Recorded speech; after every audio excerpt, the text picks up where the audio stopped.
मैं तुम्हारे लिए हर दिन कुछ नई चीज लेकर के आता हूँ। हर दिन तुम्हें तुम्हारे रिश्तों में, तुम्हारे लव में, तुम्हारे रिलेशनशिप में, तुम्हारे प्यार में, तुम्हारे पारिवारिक लाइफ में, तुम्हारे निजी लाइफ में, तुम्हारे पर्सनल लाइफ में आ रही समस्याओं को ठीक करने का प्रयास करता हूँ और तुम्हें रास्ता बताता हूँ। यहाँ निरंतर लोगों के जीवन बदले जा रहे हैं। कई लोग अभी भी यहाँ भी हैं जिनको जिंदा बचाया गया है, जिनको प्राण दिए गए हैं, जिनको आसरा ही नहीं, होप ही नहीं, विश्वास ही नहीं, पूरा जीवन परिवर्तित करके दिया गया है। मैं अक्सर इसीलिए कहता हूं कि हमारे यहाँ केवल और केवल मरीज का इलाज नहीं होता, हमारे यहाँ मुर्दों का इलाज होता है।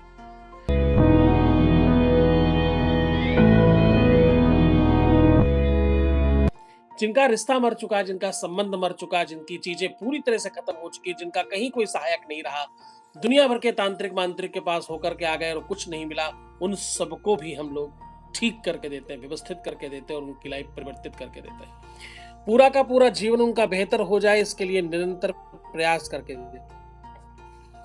उनके जीवन में किसी तरह की कोई कमी बचे ना, इसका रोज निरंतर प्रयास होता है। यहाँ ये इकलौता ऐसा संस्थान है, इकलौती ऐसी जगह है जहां पर 2526 लाख लोगों का काम हुआ है, लाखों लाख लोगों का काम हुआ है।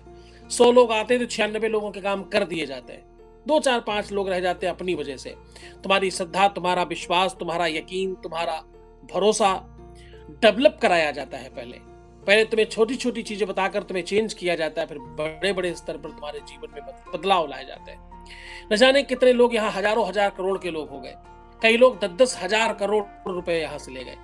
न जाने कितने लोगों के जीवन में बड़े बड़े परिवर्तन आए, कोई नेता हो गया, कोई अभिनेता हो गया, कोई पार्टी अध्यक्ष हो गया, कोई बड़ा मंत्री हो गया, कोई बड़ा व्यापारी हो गया, किसी को बड़ी मतलब की नौकरी मिल गई। सबके जीवन में बड़े परिवर्तन आए हैं। क्यों? क्योंकि मैं कहता हूं मेरे साधना से मैं 100 लोगों को रोज ठीक करता हूं, मैं अपनी तरफ से, और बाकी हजारों लोगों के काम तो हो ही रहे हमारे यहाँ। मैं उस सबसे पौराणिक पीठ, दुनिया की प्रेमेश्वर पीठ का पीठाधीश्वर हूं। मैं दुनिया के सबसे बड़े पद पर, जगत गुरु के पद पर बैठा हूं। जगत गुरु का पद विश्व का सबसे बड़ा पद होता है।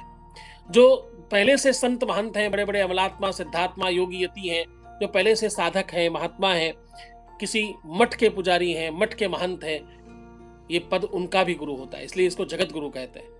जगत गुरु और शंकराचार्य 2 ही ऐसे पद हैं दुनिया में जो 4-4 होते हैं, 4 शंकराचार्य, 4 जगत गुरु, उनमें से एक है। तो ये इतना बड़ा पद मेरे विद्वता, मेरे ज्ञान, मेरे ताकत और मेरी साधना के बल पर मुझे मिला। मैं वो पूरा का पूरा सामर्थ्य आप पर उड़ेलता हूं, मैं आपको वो सब समर्पित कर देता हूं। मैं अपनी तपस्या से तुम्हारे जीवन में परिवर्तन लेकर के आता हूं, पर मैं आपको ये भी चाहता हूं कि तुम सीखो भी, तुम समझो भी, तुम जीवन को बदलोगे कैसे, तुम जीवन में बदलाव लाओगे कैसे, तुम चेंज होगे कैसे। तुम जितने भी वर्ष के हो, तुम्हारा अपना एक अनुभव है, उस अनुभव को तोड़ना छोटी बात नहीं है। एक्सेप्टेंस इतनी जल्दी नहीं आता। तुम जो हो वैसे ही रहते हो, इसलिए रोज वैसा ही चल रहा है तुम्हारे साथ। तुम जैसे हो, तुम्हारा नेचर, तुम्हारा स्वभाव, तुम्हारी बातचीत का ढंग, तुम्हारा सोचने का तरीका, तुम्हारा देखने का तरीका सब वैसा ही है, इसलिए कुछ परिवर्तन नहीं हो रहा है। जब तुम इस धुरी को चेंज करके अलग करोगे, अपने सोचने का नजरिया, ढंग, तरीका, सब व्यवस्था चेंज करोगे, तो तुम देखोगे तुम्हारे जीवन में परिवर्तन आ रहा है। मुझे अंडरस्टैंड भी करो। मुझे पिताजी बोलते हो, तुम सालों साल से तुम्हारा जीवन परिवर्तन करके मैंने रखा है। हमारे पास ये 26 लाख लोग जो हैं, ये सबके सबको का मैं पर्सनली नाम जानता हूं। ये सबके सब वो लोग हैं जिनके जीवन को मैं सीधा परिवर्तित करता हूं। एक और बात कहूं, जितनी देर तुम मुझे सुन रहे हो, जितनी देर तुम मुझे समझ रहे हो, मैं भी तो तुम्हें समझ रहा हूं। तुम यकीन मानना, आज बस डटे रहना, तुम देखना तुम्हारे मतलब की बात मैं करूं, तुम्हें यह समझ में आएगा कि मैं तुम्हारी सुन रहा हूं। जब तुम मुझे सुनोगे धैर्य से और श्रद्धा से, तो मैं भी तुम्हें सुनूंगा। तुम भरोसा रखो इस बात का। तुम जो कहोगे, मैं अगले दिन वही बात लेकर के आ जाऊंगा।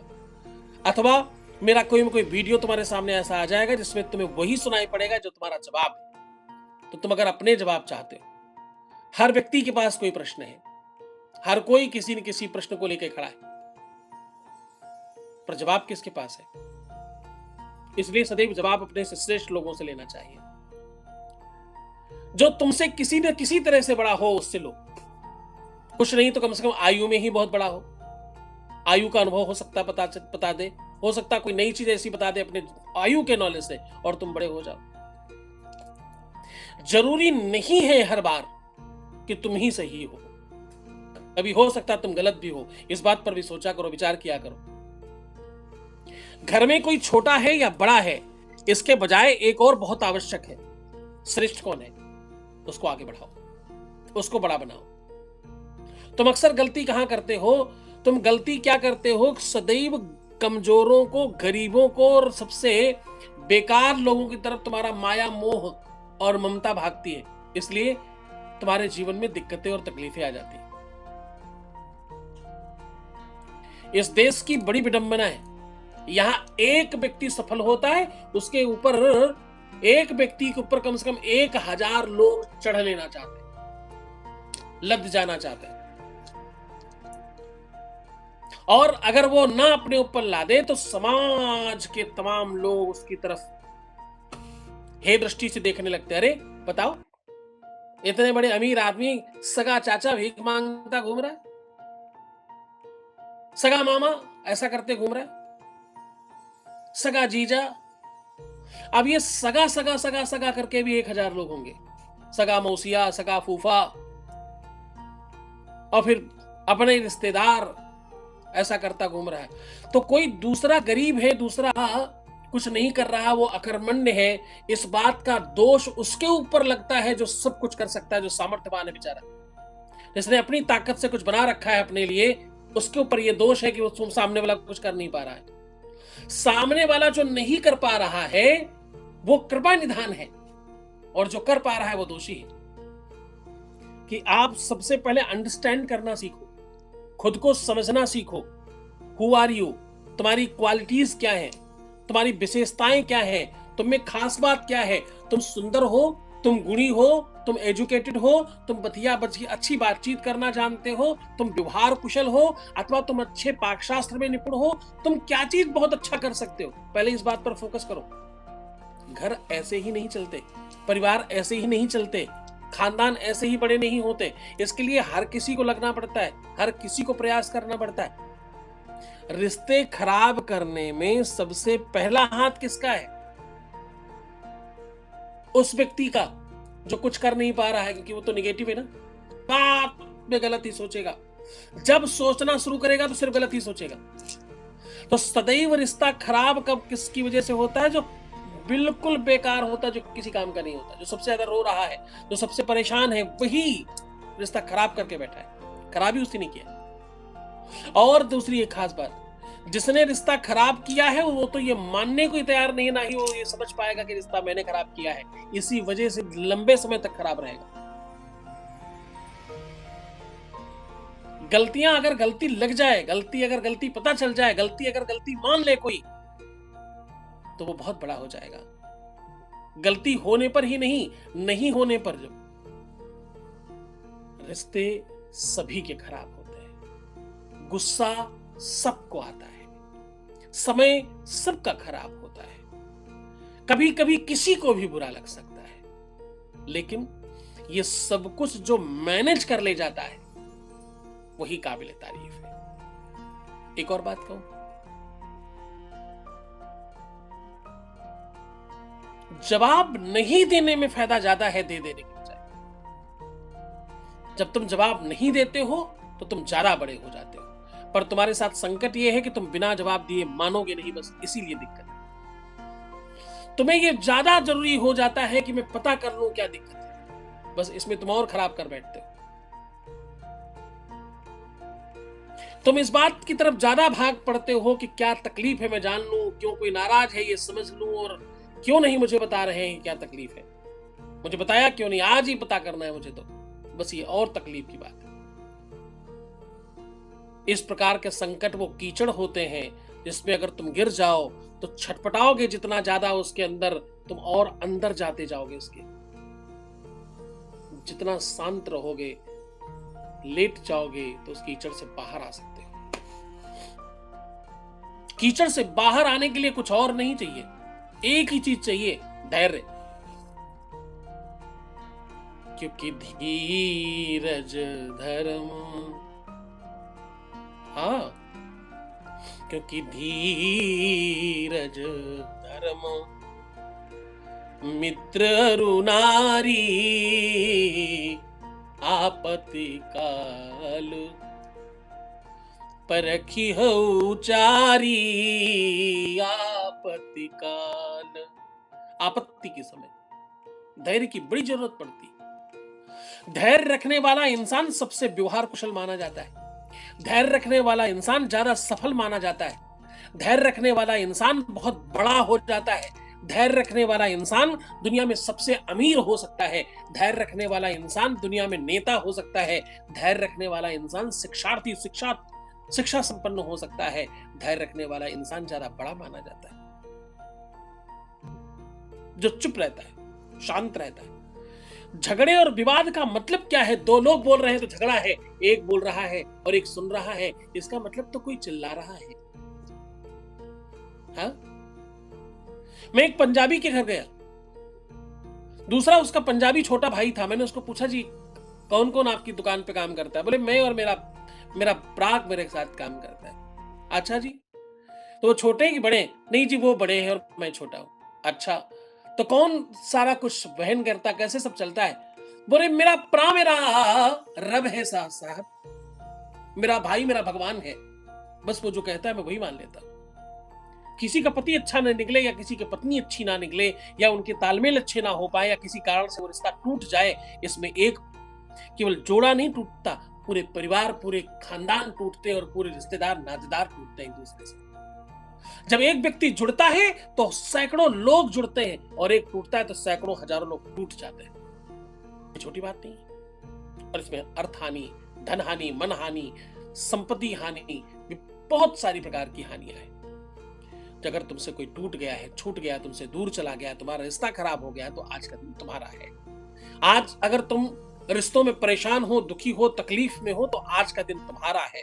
तुम्हें क्या करना है? एक छोटे से बर्तन में, ग्लास में या लोटे में दूध लीजिए, उसमें 2 चम्मच दही डालिए, 1 चम्मच शहद डालिए और 1 चम्मच शहद डालने के बाद उसमें 1 ही चम्मच तुलसी के रस को डालिए। ये आपको पत्तियों से बनाना पड़ेगा। 1 चम्मच काली तिल डालिए, 1 चम्मच चावल डालिए और अंत में 1 चम्मच किशमिश या चिरौंजी डालिए और सबसे लास्ट में 1 चम्मच भांग डालिए। ये सब खूब अच्छी तरीके से मिक्सी में पीस कर बिल्कुल बराबर कर दीजिए और इसे शनिवार के दिन प्रातः सूर्योदय से पूर्व किसी भी नीम के जड़ पर डालिए और प्रार्थना कीजिए कि मेरा प्रेम, मेरा रिश्ता, मेरा संबंध, मेरा अपना जो बहुत निकटस्थ है, जिससे मैं बहुत प्रेम करती हूं या करता हूं, वो जल्द से जल्द मेरा हो जाए, वापस आ जाए, उससे ही मेरा ब्याह हो जाए, मेरा वैवाहिक जीवन सुखमय हो जाए। मैंने जिसको अपना पति मान रखा है, जिसको मैंने अपनी पत्नी मान रखा है, वो मेरा हो जाए। ऐसे मानस के साथ चढ़ा कर दिया। ऐसा काम तुम्हें 7 बार करना हो। ये 1 महीने में 3 से ज्यादा बार नहीं किया जा सकता। ये काम शुक्रवार के दिन, सोमवार के दिन अथवा गुरुवार के दिन किया जा सकता है। पूरे मन से, पूरी श्रद्धा से करना। ये उपाय नहीं है, ये अपने आप में ब्रह्मास्त्र है जो तुम्हें सीधा काम करेगा। एक और चीज बता रहा हूं, अपने बाएं हाथ में हल्दी और दूध मिलाकर के लगाया करें रात्रि में और दाहिने हाथ में घी और रोली मिलाकर के लगाया करें। खूब दोनों को लगा करके रगड़ें और सो जाएं। सवेरे उठ करके उसे धुल दें। ये काम आप गुरुवार के दिन शुरू करके सोमवार तक करना है।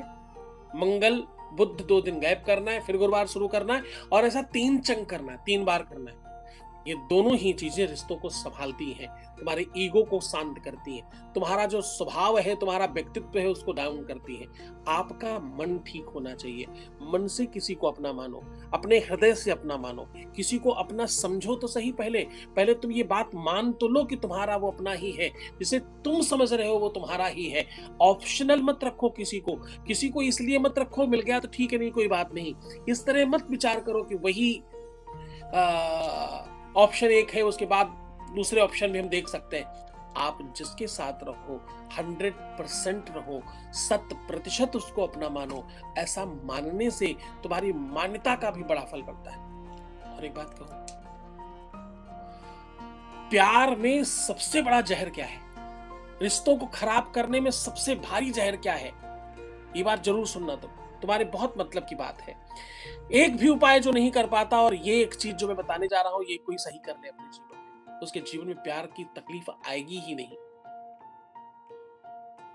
रिश्ते खराब कभी होंगे ही नहीं, संबंध कभी नहीं खराब होंगे, कोई रिश्ता खराब नहीं होगा। बस एक चीज कर ले कोई व्यक्ति,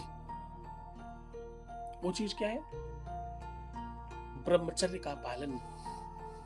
जो व्यक्ति एक से अधिक लोगों के साथ संबंध बनाता है, जो व्यक्ति इस प्रकार की वार्तालाप में लिप्त रहता है, जो व्यक्ति अपने मन को अंकुशित नहीं कर पाता, जो व्यक्ति अपने विपरीत लिंग के लोगों से ज्यादा आकर्षित होता है, जो व्यक्ति अपने विपरीत लिंग के व्यक्तियों के साथ ज्यादा संबंध बनाए रखता है, उनके साथ ही उसके तालमेल ज्यादा बनते हैं, उन लोगों के साथ ही बातचीत ज्यादा होती है, जो व्यक्ति रात्रि में 9 बजे के बाद भी विपरीत लिंग के व्यक्तियों के साथ बातचीत करता है,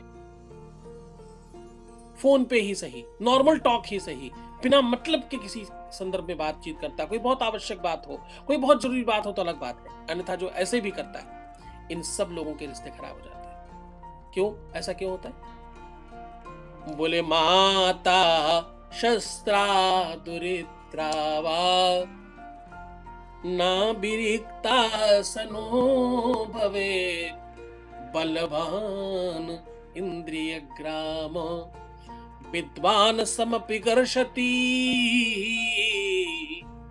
भैया, वेद कहता है विपरीत लिंग के व्यक्ति के साथ एक समय काल के बाद साथ उठना बैठना दोषपूर्ण है।